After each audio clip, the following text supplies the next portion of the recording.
Chapter 14. Naruto sat on the limb of a tree at the edge of a clearing, his left leg hanging down off the branch as he rested his head in his hands, staring up through the forest canopy at the clear skies above.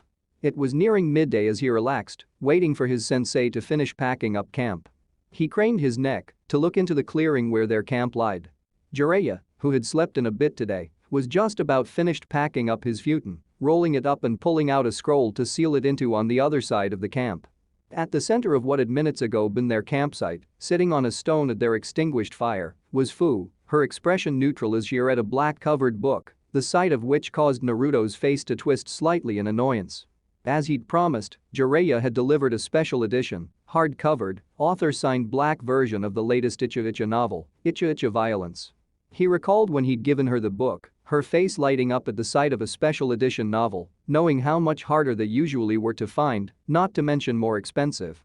Jiraiya, rubbing his hands together in anticipation, had eagerly asked her to give it a read over and tell him what she thought of it, and despite Naruto's warnings, Fu had agreed spending all her free time when they weren't either training or traveling reading the novel.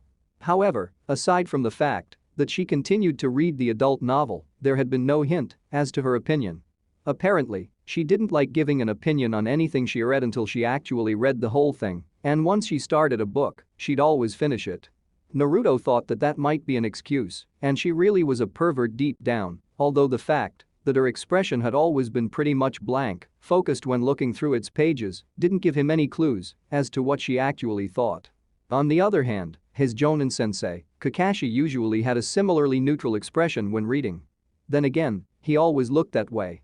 He shrugged and sat back, relaxing as he waited for the perverted sage to finish packing up so they could get a move on. He turned and looked slightly surprised when the sound of a book being slammed shut reached his ears. Fu, her eyes closed, had apparently finished with it. Jiraiya's expression lit up the sound as he spun on his heel to have his hopes confirmed. Jiraiya walked over to her, crossing his arms with a smug grin on his face. Finally. At long last he'd found a female who appreciated his work. He couldn't wait to hear her singing his praises. Nearly every other girl he met had scorned his work, throwing it away after the first chapter, with a few exceptions like Anko back and Konoha. He really struck gold when he met his latest student. He'd finally found one who knew quality literature when she saw it. She was the perfect pupil. "Oh ho, finished it already, have you?"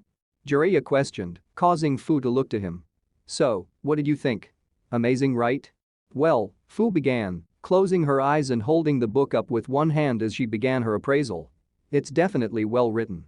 The dialogue flowed very well, you avoided the use of repetitive words or sentences, and I liked the humor, all the hallmarks of a good book." Jiraiya nodded with a self-satisfied smirk, once again thankful to have a student that appreciated true art. He eagerly waited to hear what she thought of the sex scenes. "But," she continued, and he felt a slight sense of trepidation at her utterance of that word, which was almost always a bad sign. His fears were confirmed when she once again looked at him, giving him a deadpan look. "I think that next time we make camp, we should throw it in the fire." All hints of smugness, joy, and light in general faded from Jiraiya's expression. His entire body shifted white, his eyes completely blank as his jaw hit the ground. Up in his tree, Naruto jerked in surprise from her sudden shift in demeanor before letting out a series of loud cackles, placing a hand on his stomach. The look on his sensei's face was priceless.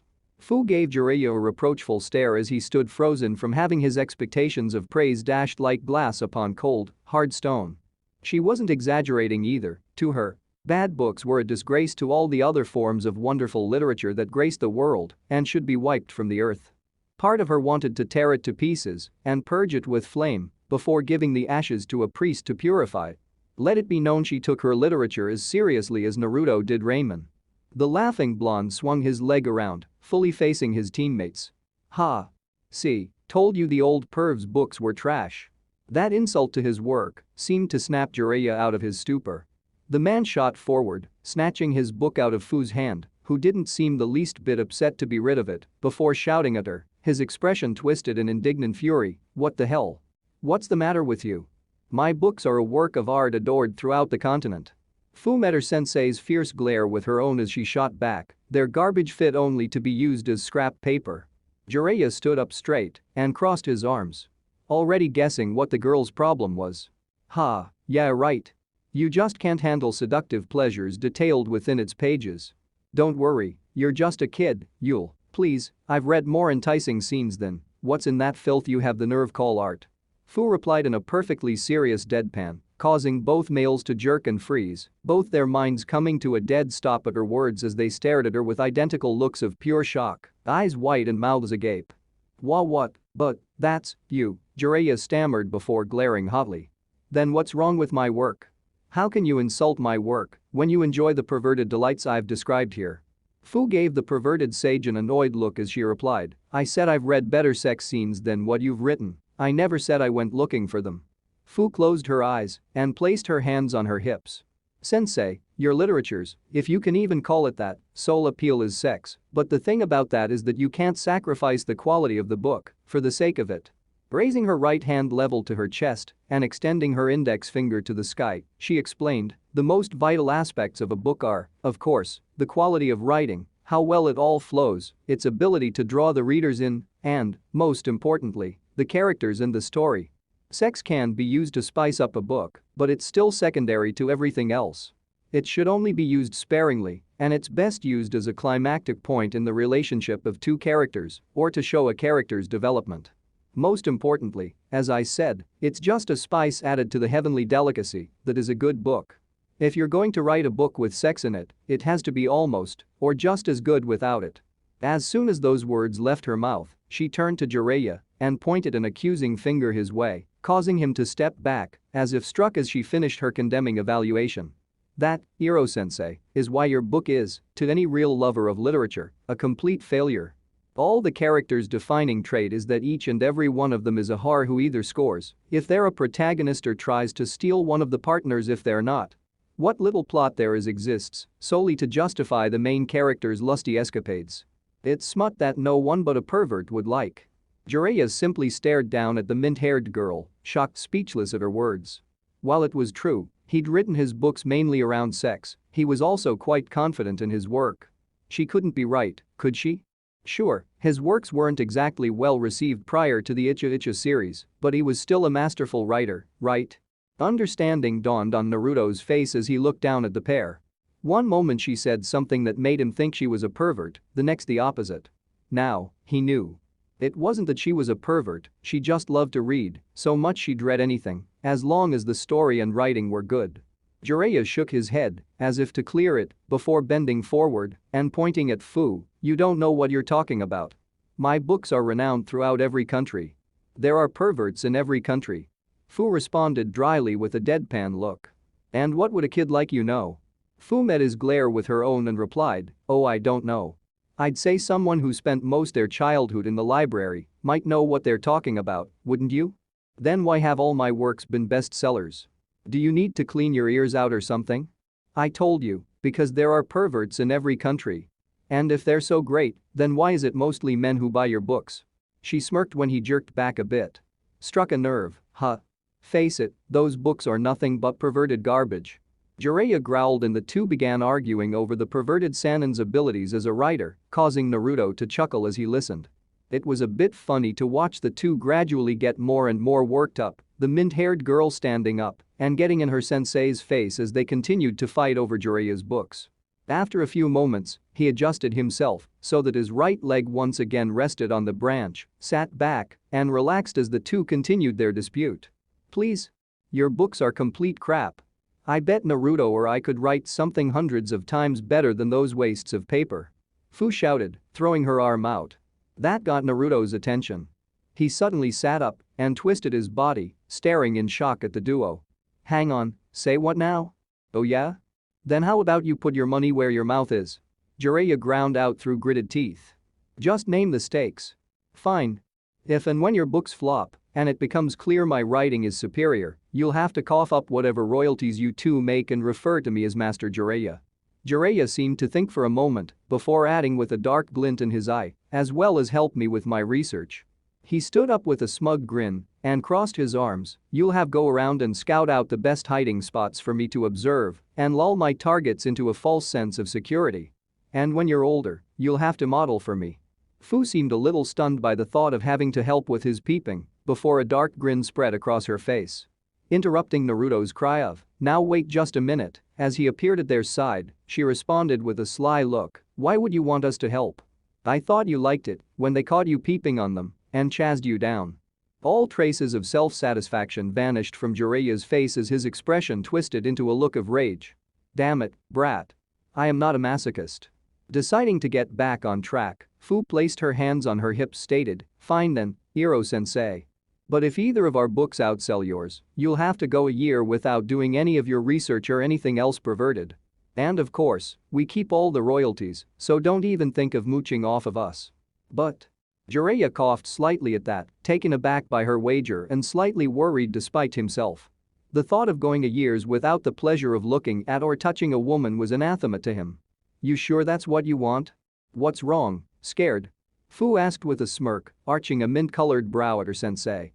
"They're not even listening to me," Naruto commented with a look of despair. Incensed by her prodding, Jiraiya's fierce stare returned, "All right, you've got yourself a bet. Just don't blame me when you lose. That's my line. Try not to cry when we win and prove that you're a lousy writer." Fu replied, meeting his glare for a few moments before both turned away and walked off. Naruto looked back and forth between one and the other before he threw his arms out. What the hell just happened? Don't I get any say in this at all? Apparently, he did not. "Oh, come on," Naruto complained as the trio walked under the rows of massive gray torii gates that served as the town's entrance. "I don't want to be a part of this stupid bet. It was Fu's idea, why do I have to go along with it? Hey, what can I say? Tough break, kid." Jiraiya replied with a shrug. "The deal's already been made, so just grin and bear it." "This is ridiculous," Naruto growled, running his hands through his hair in exasperation. "Why the hell would I want to write a book?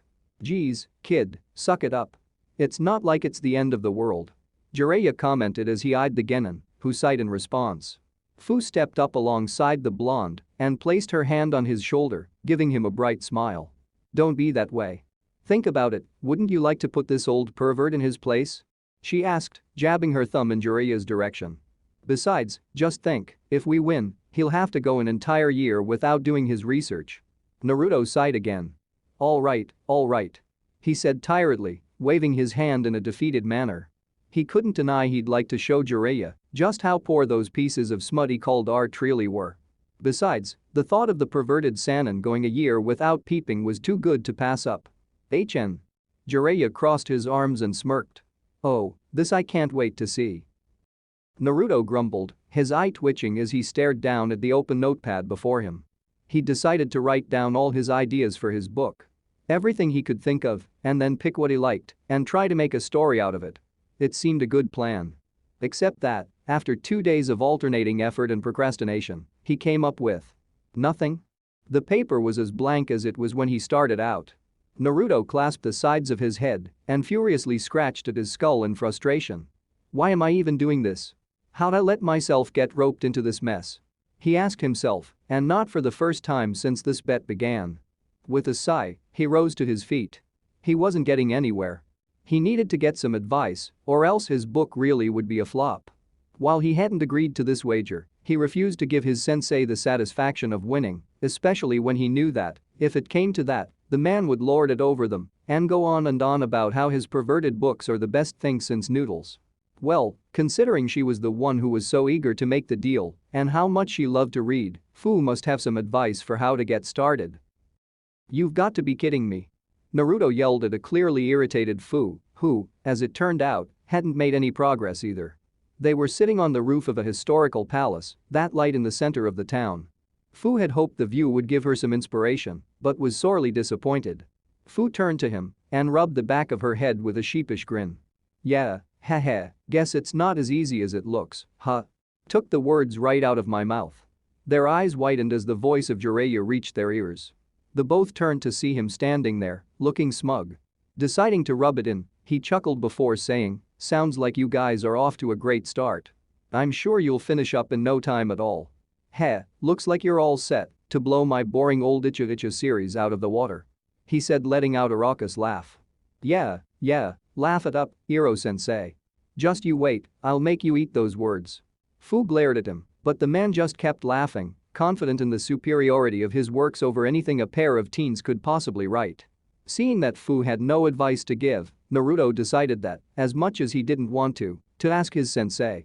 Hey, pervy sage. How do you get started? It can't all just come to you from out of the blue. Jiraiya scoffed, shaking his head before waving his finger at the boy. Now, Naruto, you can't expect me to give you the keys to beating me, now can you? The blonde Uzumaki growled and stood up, his right hand clenched into a fist. Now listen here, you stupid pervert. I never even agreed to this bet in the first place. You two dragged me in and never gave me a choice, so the least you can do is give me a few pointers. Jiraiya sighed, seeing his point. After about a second of thinking it over, he raised his head and waved his hand in a defeated gesture. All right, you've got a point. Fine then, if you must know, while the bulk of my inspiration comes from my research, I usually get started by thinking about two things: what I'd like to see in a story and my own experiences. And that's why his books are nothing but smut. Naruto tilted his head curiously. You mean you base the characters and the story on your life? Jiraiya nodded. Exactly. I'll admit I embellished the sex a little. A lot. Both Jinchuriki thought. But mostly, I based it on what I'd seen and done. Suppressing a shudder, he added, word of warning, though. If you use someone you know as a base for a character, try to make it hard to notice the similarities, and whatever you do, don't let the names be anything even remotely alike.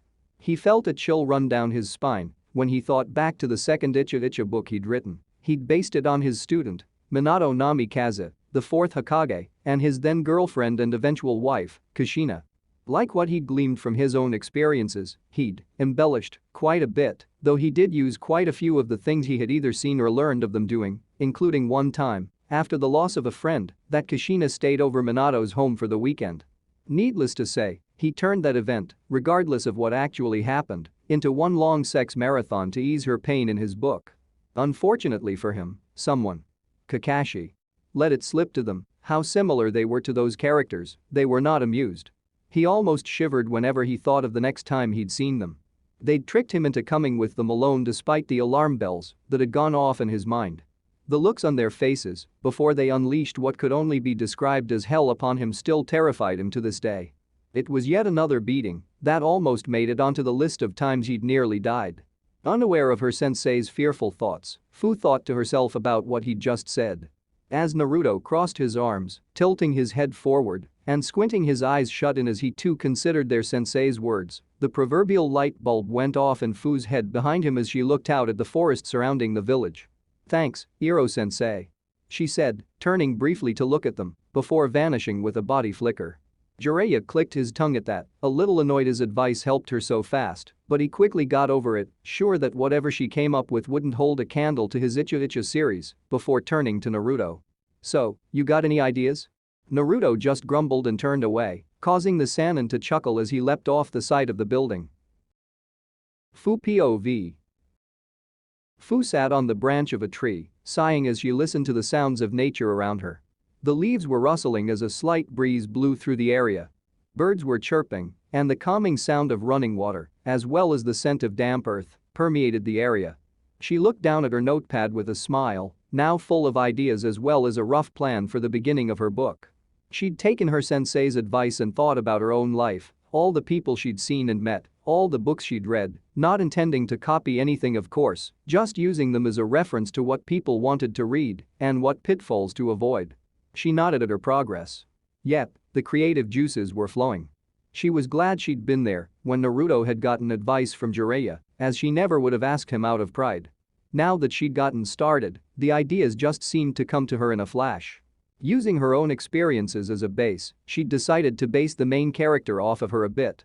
It would be the tale of an orphan girl all alone in the world, but grew up as a shinobi, eventually finding love and acceptance, and being instrumental in stopping an enemy from claiming a treasure of her village. She was even entertaining the thought of making it the first part of a trilogy. Of course, she wouldn't just completely detail her own life, though she would put versions of Hiro and Irie in the tale as a way of remembering them. The girl would start out rather unconfident, kind of like Sasame, relying on her teammates until she grew up to be someone they could depend on. Her expression turned unreadable as she eyed one particular idea she'd gotten from her own past, one that would start the main character's journey to becoming a hero. It was actually what had strengthened her desire to protect others so. One of the first C-rank missions she'd had was to escort an old merchant from the land of honey to the land of grass. It was a fairly simple and easy mission and she'd liked their client. He'd noticed how she was treated by the others and actually spoke out against them, even letting her take one of his wares. It had been one of the few times she'd experienced a random act of kindness. Things went smoothly until a group of 9 bandits attacked. Now, bandits were common on such missions and usually, due to the massive difference in ability between those who were and weren't versed in the use of chakra, usually nothing to worry about and easily taken care of. This, however, had been one of those rare bands of criminals made entirely of rank missing nin and not so easily fended off. In the end, the merchant had been killed and the mission ended in failure. She hadn't known him long enough to consider him a friend, but his death on her team's watch strengthened her resolve to protect anyone or anything that mattered to her. Shaking those memories off, she returned to her story, wondering what to change. She'd like to change some things, but had to remember that she couldn't shy away from the deaths of likable or major characters. The best stories needed a bit of everything in her opinion: action, comedy, romance, drama and tragedy. But it was still in the planning stages. She had a lot more brainstorming to do before she actually started writing out the tale. Her thoughts wandered to Naruto, wondering how he was doing. Truth be told, she was a bit regretful about getting him roped into this. He obviously wasn't too happy about it, and unlike her, he wasn't an avid reader, so he couldn't use past readings as a reference point for what to avoid. She shrugged this off, however. Once she won, he'd benefit too, getting paid and no longer having to put up with their sensei's perverted habits. She chuckled a bit as she imagined him rubbing it in the man's face. As she raised her pencil, she felt a light tickling feeling on her bare shoulder and recognized it as the feeling of a bug landing on it. She stuck the pencil into the notepad's bindings and put it down beside her before touching her shoulder with her hand, allowing the insect to crawl onto it. The Two Jinchuriki brought her extremity before her eyes to find herself face to face with something most would have found slightly disquieting: a wasp. A specimen of the fairly common Vespa similima, she identified. Fu, however, smiled. "Well, hello there," she said, not really needing to speak as she communicated with the insect through her ability. Watching the wasp crawl across her fingers, Fu had an idea. She thought back to 2 of the books she'd been reading before her sensei gave her the itcha to try out: Venom, Nature's Most Dangerous Killers, a compendium of the various venoms animals and insects produce that can or can't be harvested, and poisons, silent killing and leveling the playing field. She thought back to her idea to try to control the mutations the Nanabi's chakra induced. She hadn't used it on her beetles because they'd already been altered by the chakra. It wasn't an omnipotent ability, it could enhance their senses, heighten or give them variations of their natural abilities, and perhaps give them new abilities if they had the capacity to develop them, but it couldn't, for example, cause her beetles to suddenly develop poison glands. There wasn't much more she could do with them. But if she were to apply the chakra to these wasps and learn to actually control the results, that gave a lot of possibilities for what she could do with their venom. She could even breed multiple queens with each of their offspring carrying different poison. Nodding to herself, she communicated with the insect, which flew back to her shoulder before she picked up her notepad and vanished in a body flicker. Minutes later, Fu reappeared in the forest, now wearing the red cylinder which carried her beetles, following the wasp as it flew back to its colony. It wasn't long before she saw the oval-shaped nest sitting high up in the tree next to a small river, smirking as she watched the wasps fly in and out of the single opening in the paper-like structure. She leapt up to the nearest branch and called out to the stinging insects with her chakra and waited. It wasn't long before they responded. She looked intently at the hive as she communicated with them in a way no human outside clans like the Abaramic could ever hear before. Finally, the entire swarm flew out. While most would probably run screaming at the sight, Fu smiled. Indeed, she had no reason to be worried as all the yellow insects flew towards her, but rather than land on her body, they all flew into the cylinder on her back. "Play nice now," she said in a slightly chastising, slightly joking manner as she craned her neck to watch the wasps enter their new home and sensed that, though there were initial hostilities, her old and new insects obeyed her command and didn't trouble each other. There was enough room in the container for both of them, and the Nanabi's chakra nourished any insect, so there was no need to compete for food or for the wasps to try to make a meal of their new neighbors. That being said, she could sense it was kind of crowded. Noting she'd need to find some other way to keep them and that she'd need to place silencing seals on the cylinder now, as she could hear a faint buzzing from its confines. She leapt down to the forest floor and placed the cylinder at the base of the tree before sitting on a nearby stone. Finding this as good a place as any, she took out her notepad and returned to work. Naruto POV. Naruto ran his fingers through his hair as he stared at the notepad before him in frustration. The Sanin's advice had given him plenty of ideas. After all, he'd had some pretty unique times and adventures during his short career as a shinobi, but he still had no idea how he should start or what his story should be about. Soon enough, he sighed and put his notepad away and stood up, staring out from the rooftop at the village beneath him. He needed to take a moment and clear his head.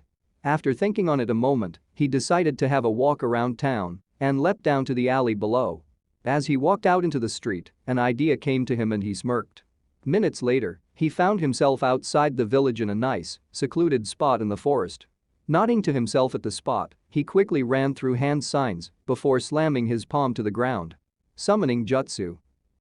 A small burst of smoke erupted from where his hand collided with the earth, which quickly cleared to reveal a familiar, orange toad. Gamakichi raised his hand in greeting. "Hey, long time no see, Naruto." "Good to see you, Gamakichi." Naruto replied with a grin. Gamakichi's expression took on a hint of curiosity as he asked, "So, what's up? You haven't called me out since that mess with Orochimaru." Naruto rubbed the back of his head and said with a slight laugh. "I kind of got roped into this stupid bet, and I thought you might be able to help me out a little."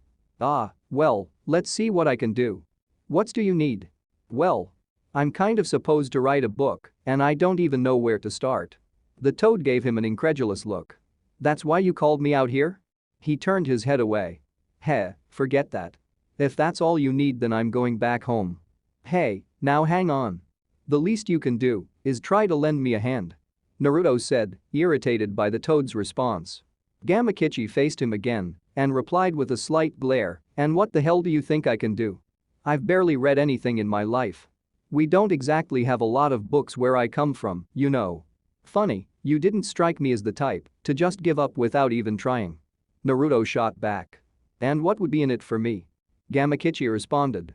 Naruto smirked and reached into his pocket, pulling out a plastic bag containing an assortment of candy, causing the toad's eyes to light up. "Well, why didn't you say so?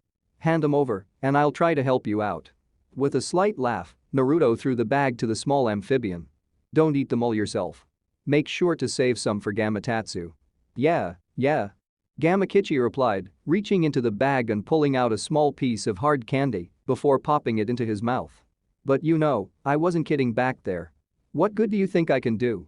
Naruto shrugged his shoulders. "Well, really, I just wanted a friend to bounce ideas off of." "Ah." Gamakichi nodded. "Now that I can handle." "So, what have you been up to?"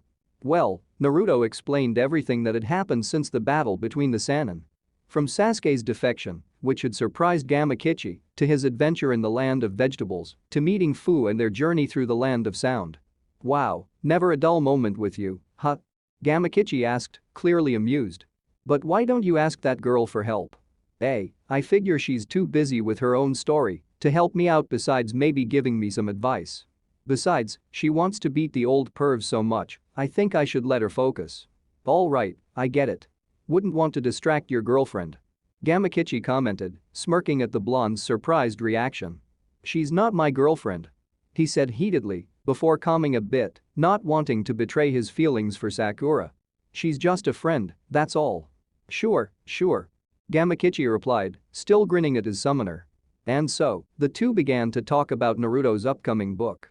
For the most part, Naruto would propose something, and Gamakichi would comment on how it was awesome, boring, or what have you. Or occasionally offer an idea on how to spice things up along with some jokes that would leave both laughing or some good-natured ribbing from Gamakichi. Eventually, the blonde decides to ask a question that had been nagging on his mind for quite a while. "Say, Gamakichi," said Toad looked up at him. "What's your home like? HM?" Gamakichi carelessly pops another candy into his mouth and rolled it around on his tongue for a bit before responding, "What, the old man never told you? We live on a mountain called Mount Mayaboku. As for what it's like, what can I say? It's home. Certainly a great place, peaceful too. I don't think you can go anywhere without seeing some plant life," he said, looking to the sky as he continued, "Beneath the mountain, there's a forest as far as the eye can see. Not like the one around Konoha, though. It's, I don't know, more tranquil. You'd really have to go there to understand. He then brightened up and turned to Naruto. Hey, why don't you visit sometime? I've thought about it.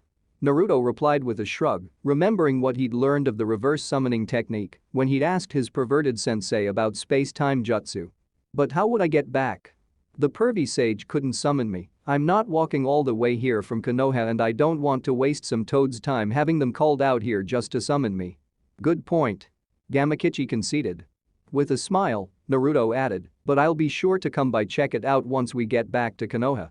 Sounds like a plan to me. It took 8 months. 8 months of training and traveling, writing whenever they had the time, and weren't too burnt out to put pen to paper before finally, their work was done. Fu had finished just a few weeks earlier, and Jiraiya was just waiting for Naruto's contribution before sending them both in. It had been nearly half a year since he had turned 14 and Fu 15, and both had seen quite a growth spurt over the past few months. Roughly half of the training trip had elapsed, and, even with this latest distraction, they hadn't wasted any time. Naruto now stood at 5 feet 3 inches and had lost any remaining traces of baby fat on his face. His attire had changed slightly. His vest still fit, and he liked his gloves, so they'd been resized once they began to grow too snug, and he intended to keep doing so.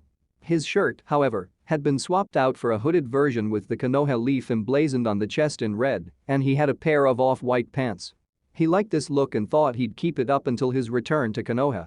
Fu stood slightly shorter at 5 feet 2 in. Fortunately for her, as much of her usual outfit consisted of bandages, she wouldn't need to change that unless she felt like it. The girl now sported a pair of budding lower B cups which pushed against her shirt slightly, much to her delight. She was a bit of a late bloomer and had been quite distraught about it. She also wore her hair a little longer, flowing slightly past her shoulders at the back, and the bangs framing her face stopping just at them.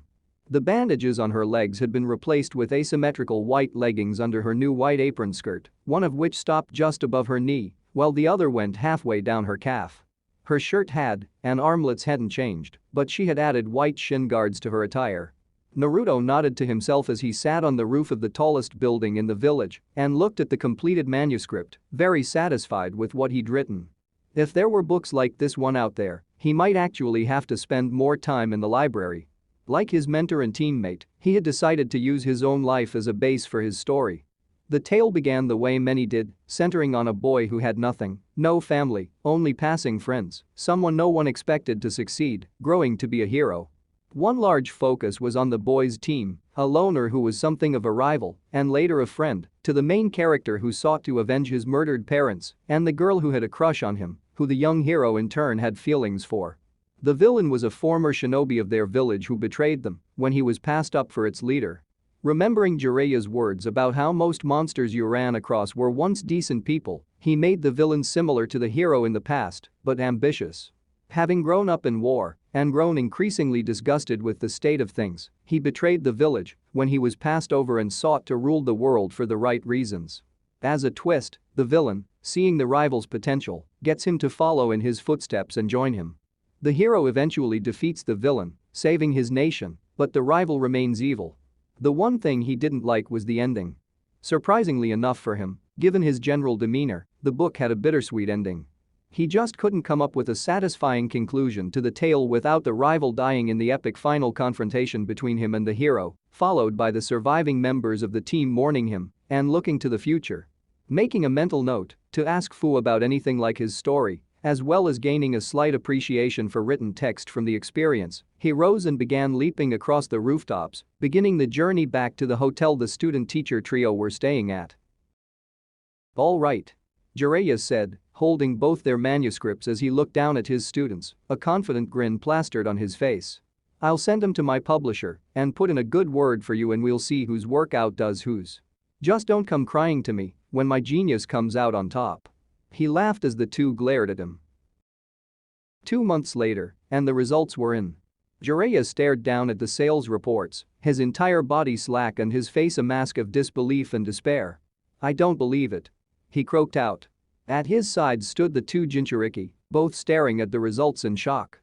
After the publisher had decided to try out their books and put them on the market, it was clear both were a major hit in the first few days. It helped that Naruto had the bright idea that they should invest some of their advanced pay in advertising. While they had known about this, nothing could have prepared them for the final outcome. As it turned out, both had beaten the sales of all of Jiraiya's Icha Icha series by a wide margin, however. Fu's body went limp, all energy and light seeming to leave her form, while Naruto threw up his arms and let out a victory cry. While both had won their little contest, Naruto's book had beaten the combined sales rate of Fu's book and any one of the Icha Icha series after a 2-month period by a wide margin. Ha! Take that, pervy sage. We both beat you. Naruto said triumphantly. This has to be a joke. Jiraiya said as he looked at the paper, his eye twitching slightly. You wish. We beat you hands down, right, Fu? Naruto asked, turning his head to look at the mint-haired girl, only to be shocked by what he saw. Fu was on her hands and knees, her head fallen forward, causing her hair to drape around her face and hide her features in shadow as a cloud of gloom seemed to hover above her. How could someone who's never read a book without being forced to write better than me? The sulking girl asked, sniffling slightly. Naruto made a surprised sound before jumping to Fu's side, kneeling down and resting a hand on her shoulder. Hey, come on, Fu, snap out of it. Look on the bright side, you still showed up the pervy sage. Well, that's true.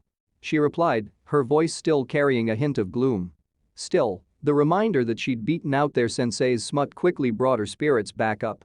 Rising to her feet, Fu's expression brightened. While she was still a little miffed about having her work so decisively beaten, she'd still outdone her perverted sensei. Well, hate to say I told you so, but you can't argue with results. But. Jiraiya began, his bottom lip beginning to quiver. He couldn't believe it, but there it was in front of him. And to add insult to injury, neither of their books had even a mention of sex at all. Try as he might, he could no longer argue with Fu's words. But nothing. Face it, Iro-sensei. Your writing's nothing but perverted garbage, just like I said. Fu said, crossing her arms over her chest and smiling in a self-satisfied manner. Naruto gave his sensei a shit-eating grin as he added, and don't forget, you have to go a whole year without any of your research. That seemed to be the straw that broke the camel's back as tears began to spill from Jiraiya's eyes and his face became a mask of depression and despair. See, told you it'd be worth it. Fu said as she turned to her fellow Jinchuriki. Yeah, I gotta say it was tough at first, but by the end it was pretty fun. I might just have to join you next time you head to a library. Naruto and Fu gave each other a high five for a job well done as Jiraiya sobbed in a corner of the room, his pride as a writer destroyed. Then a thought occurred to Naruto. He turned his head, casting a curious glance towards the envelope that laid on the table. Hey, how much did we make anyway? Fu arched a mint-colored brow as she followed him and watched as he took out the checks. Her primary goal in all this had been to show her sensei just how bad his writing was and briefly how she'd been beaten by someone who didn't even like to read. The money had kind of slipped her mind. Both teens wore identical expressions of shock, their jaws dropping as they took in their profits. End of chapter 14.